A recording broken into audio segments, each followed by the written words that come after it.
समय की बड़ी ब्रेकिंग स्टोरी है। स्पीकर के खिलाफ बड़ा प्लान बनाया है विपक्ष ने। सूत्रों के हवाले से बहुत बड़ी खबर आ रही है। स्पीकर के खिलाफ अविश्वास प्रस्ताव लेके आएगा विपक्ष।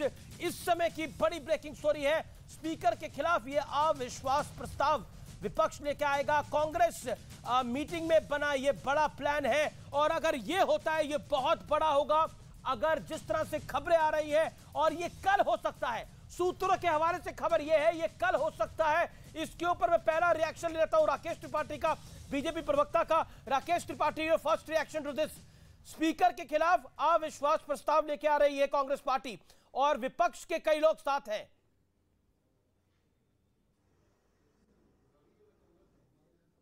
राकेश, देखिए, कांग्रेस पार्टी इस बदहवासी में है कि कांग्रेस पार्टी को देश की केंद्रीय एजेंसियों पर भरोसा नहीं है। कांग्रेस पार्टी को निर्वाचन आयोग पर भरोसा नहीं है, ईवीएम पर भरोसा नहीं है, अब तो न्यायपालिका पर भरोसा नहीं है। न्यायपालिका के आदेशों की खुलेआम अवमानना करने का काम कांग्रेस पार्टी के तमाम नेता प्रवक्ता कर रहे हैं। और अब जिस तरह से सदन के भीतर सभापति पर कागजों की बारिश करके उनका मखौल उड़ाने का प्रयास कर रहे थे, अब अविश्वास प्रस्ताव भी ला सकते हैं। लेकिन लोकतांत्रिक, लेकिन एक बात मैं कहता हूं, ये किसी भी विपक्ष का लोकतांत्रिक हक होता है, कार्रवाई की जा सकती है। लेकिन एंड में नंबर गेम प्रिवेल करती है और लोकसभा में बीजेपी का नंबर बहुत बड़ा है, 300 के पार है। यानी जनता ने जो सीटें दी थी वो बहुत ज्यादा है, इसलिए उसका कुछ लाभ होगा या नहीं होगा वो तो बात है। लेकिन ये लोकसभा में अगर आ रहा है तो दिक्कत की बात नहीं है, लेकिन अगर राज्यसभा में कुछ हो रहा है तो फिर सोचना पड़ेगा भारतीय जनता पार्टी को भी। मैं इस खबर के ऊपर लगातार हमारी निगाहें बनी हुई हैं। लेकिन मैं आपके पास आता हूं, अतीक अहमद का जो हश्र हुआ है उसको देखकर खुश तो बहुत होंगे आप माजिद हैदरी साहब। आपको लगता है कि रमजान का पाक महीना चल रहा है, पापियों को सजा मिलनी चाहिए? देखिए अमीश भाई, आपने जो अतीक अहमद साहब के बारे में जो 100 केसेस की हवा बना दी इस डिबेट में और पूरे मंच पे, पूरे चैनल पे, तो मैं थोड़ी इसमें फूंक मार कि इस देश में हमारा जो संसद है वहां पे 50% जो माननीय सांसद है, 50% जो सांसद है उनके खिलाफ क्रिमिनल केसेस हैं और 30% ऐसे सांसद हैं जिनके खिलाफ सीरियस क्रिमिनल केसेस हैं, अर्थात रेप, मर्डर और बाकी सीरियस क्राइम्स हैं। और एक सांसद माननीय के खिलाफ 204 केसेस हैं। तो अतीक अहमद साहब के खिलाफ केवल 100 केसेस पे आप हवा बना देते हैं, लेकिन 200 केसेस वाले आप भूल जाते हैं। और अतीक अहमद को मैं साहब इसलिए कहता हूं, उनका मैं आदर इसलिए करता हूं। आप हर गुंडे को साहब ही कहते हैं, आप आतंकी को भी साहब ही कहते हैं। नहीं, मैं आपके लिए गुंडे मवाली सब साहब हैं। देखें, आप गुंडे मवाली उन्हें कहें, लेकिन वो ऐसा व्यक्ति है जिसके खिलाफ एक बलत्कार का केस नहीं है, ऐसा संस्कारी व्यक्ति है कि 5 दफा एमएलए बना, मर्डर का केस है, एक दफा सांसद बना अपने संस्कार की वजह से। ये किस संस्कारों की बात कर रहे हैं आप? अपमानित करेंगे? अरे मन्नू मनेसर पे भी एक डिबेट कर दीजिए ना। आपको तो यूपी, अरे आप प्रार्थना करिए। एक सेकंड, देखिए रमजान का पाक महीना चल रहा है, प्रार्थना करिए आपके बच्चे अतीक अहमद जैसे हो, करेंगे प्रार्थना? अमीश भाई, आप उस यूपी की बात करें, के पास सारस जो जख्मी था उसने उसे पाला और सरकार ऐसी परेशान हो गई कि बोला तू सारस, तू जू में पिंजरे में बंद रहे लेकिन मुसलमान के साथ ना रहे। क्या बात कर रहे हैं आप? अतीक अहमद को बेचारा मान रहे हैं। अतीक अहमद ने किसी को गाड़ी में जिंदा नहीं चलाया, गाँव के नाम पे, गौरक्षा के नाम पे किसी की हत्या नहीं किया। अरे हत्या के आरोप है अतीक अहमद पर, अभी कन्विक्शन हुआ है, पहला कन्विक्शन है 44 साल के अंदर।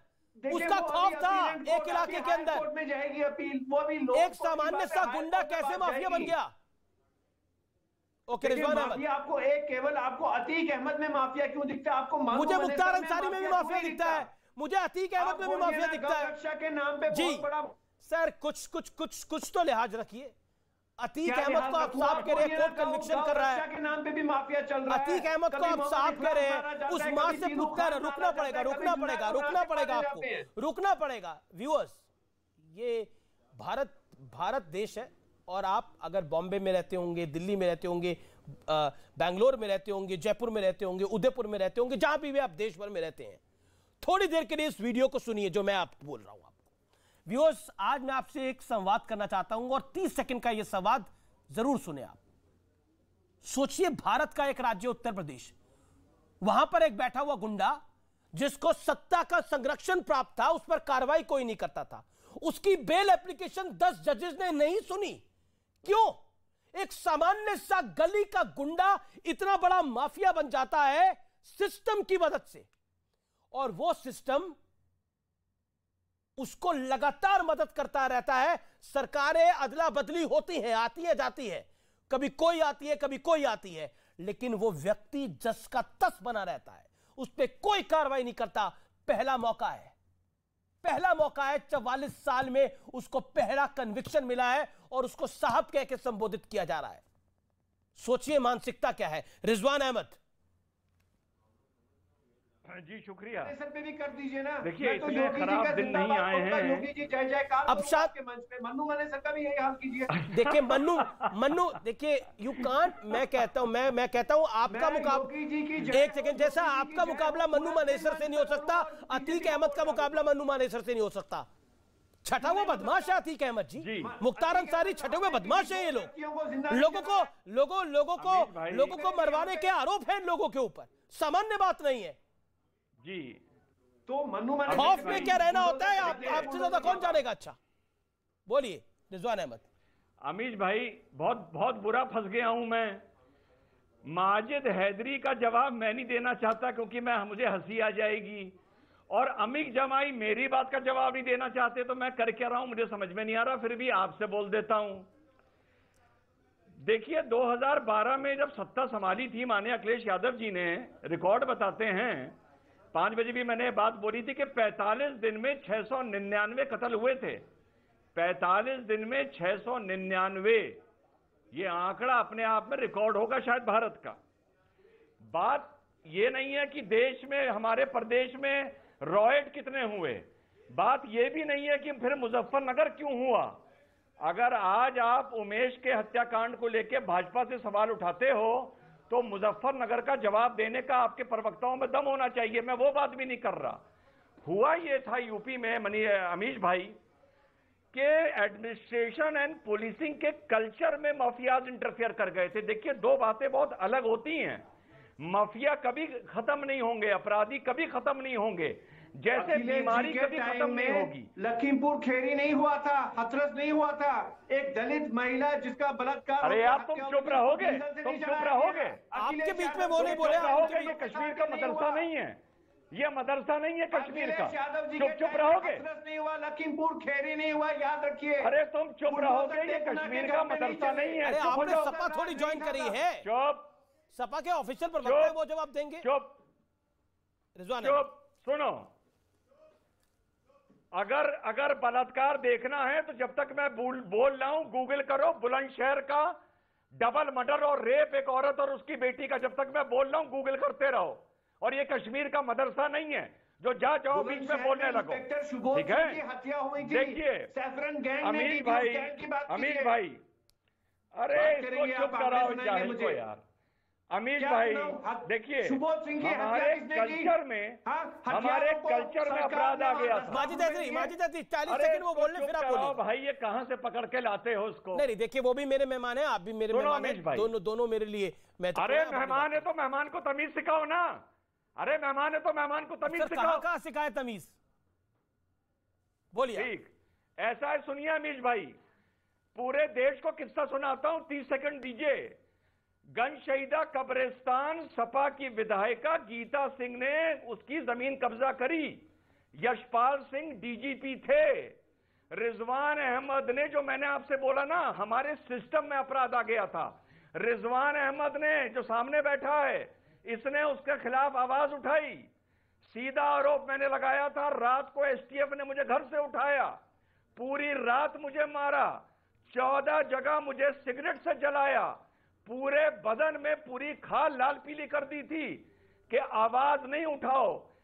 हस्बैंड डीजीपी था, पत्नी विधायिका थी, और रिजवान अहमद दर दर की ठोकरें खाता रहा कि उनके खिलाफ एक्शन लो, और पूरी सरकार ने, किसी ने एक्शन नहीं लिया।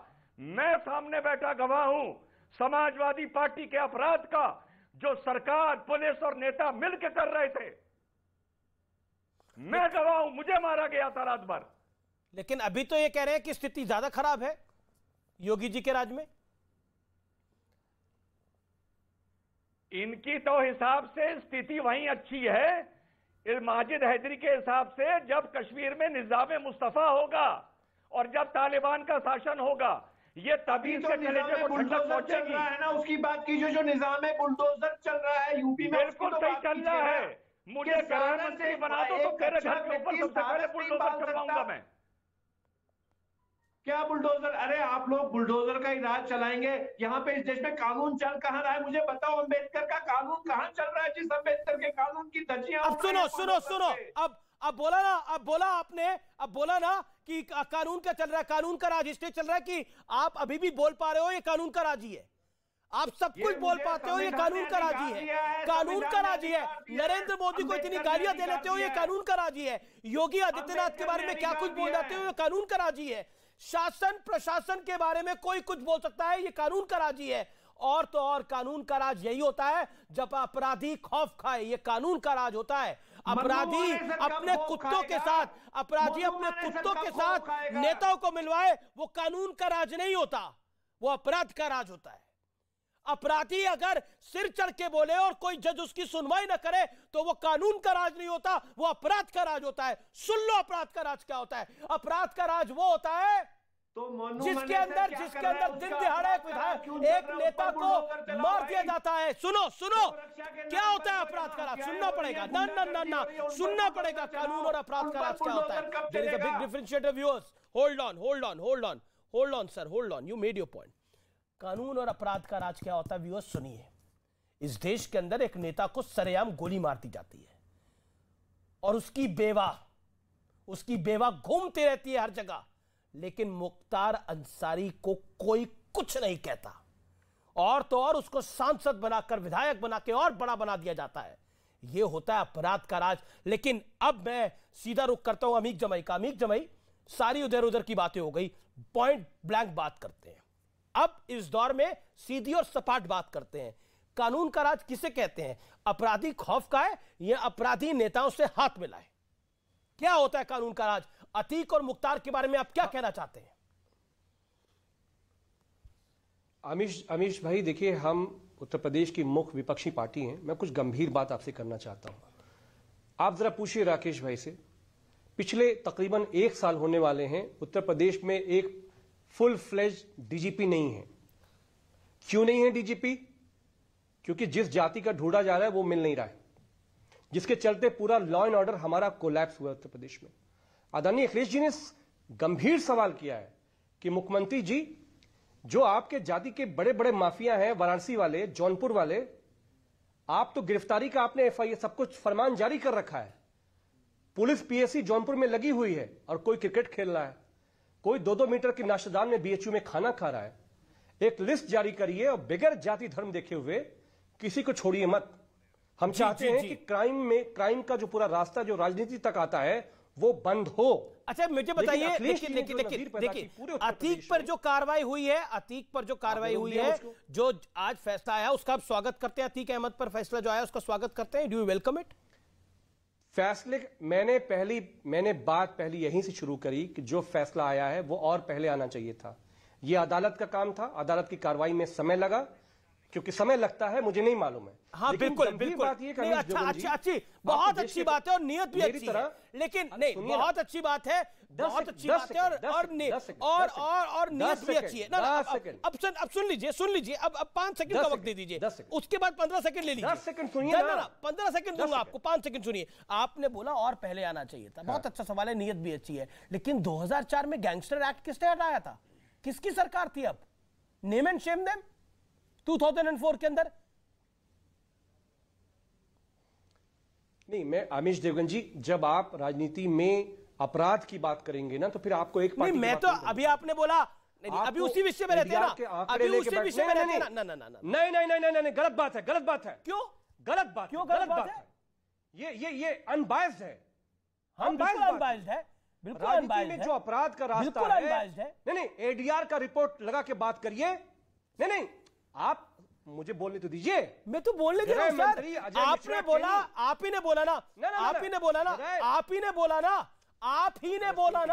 ने बोला ना कि शासन के अंदर कि फैसला जल्दी आना चाहिए था, ऐसा फैसला। मैं पूछ रहा हूं 2004 के अंदर 2004 में किसने हटाया था गैंगस्टर एक्ट? जवाब दीजिए इस बात का। अरे महाराज, जब सुन तो लीजिए, आप बोलने नहीं देते हो। आपको मालूम है आप फंस रहे हो। मैं नहीं फंस रहा, फंस आप जब चुके आदरणीय हैं, मुख्यमंत्री फंस आप जी- चुके हैं। चलिए, अरे सुनिए प्रधानमंत्री तो। मोदी बोल रहे हैं इस समय, सीधा मैं उनका रुख करता हूं। प्रधानमंत्री मोदी बोल रहे हैं, वाले प्रधान, मैं आपके पास बाद में आऊंगा।